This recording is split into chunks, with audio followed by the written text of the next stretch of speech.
was deep in the woods, miles from any trail, when I saw it. A small green tent, half collapsed and covered in moss. It looked like it had been there for years. Curiosity got the better of me, so I cautiously unzipped the flap. Inside, everything was damp and decaying, but on top of a moldy sleeping bag sat a small, leather-bound notebook. A diary. I hesitated for a moment, feeling like an intruder, but I couldn't resist. I took it with me, and what I found inside has haunted me ever since. Back home, I carefully opened the fragile pages. The first entry was dated 3 years ago. It was written by a man named Alex. He wrote about leaving the city behind, wanting to escape the noise and live simply in nature. His early entries were filled with wonder.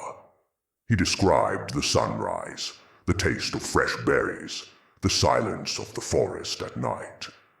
He sounded so happy, so free.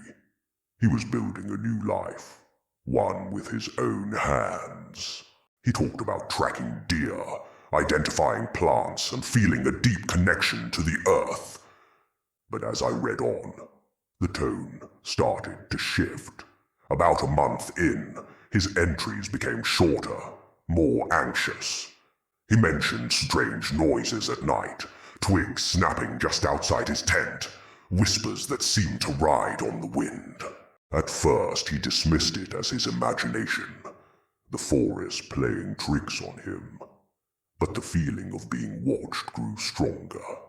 He wrote, "It's not an animal. Animals don't move like this. They don't feel like this." He started having trouble sleeping, spending his nights listening, clutching a small hatchet he kept by his side. His paranoia grew with every page. He stopped writing about the beauty of the woods and started describing shadows that danced at the edge of his vision, figures that weren't there when he turned to look. He wrote about finding strange symbols carved into trees around his camp, patterns he'd never seen before. He felt he was no longer alone, but he couldn't see what was with him. His entries became frantic, the handwriting almost illegible.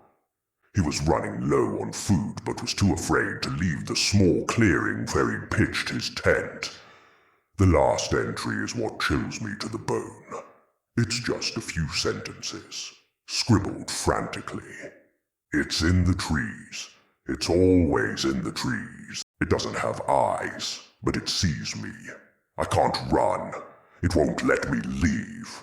Its smile is too wide." And that's it. The rest of the diary is empty. I went back to the forest the next day, but the tent was gone.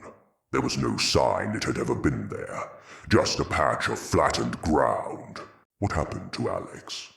I don't know, but sometimes when I'm walking in the woods, I can't shake the feeling that I'm being watched, and I always remember that last line.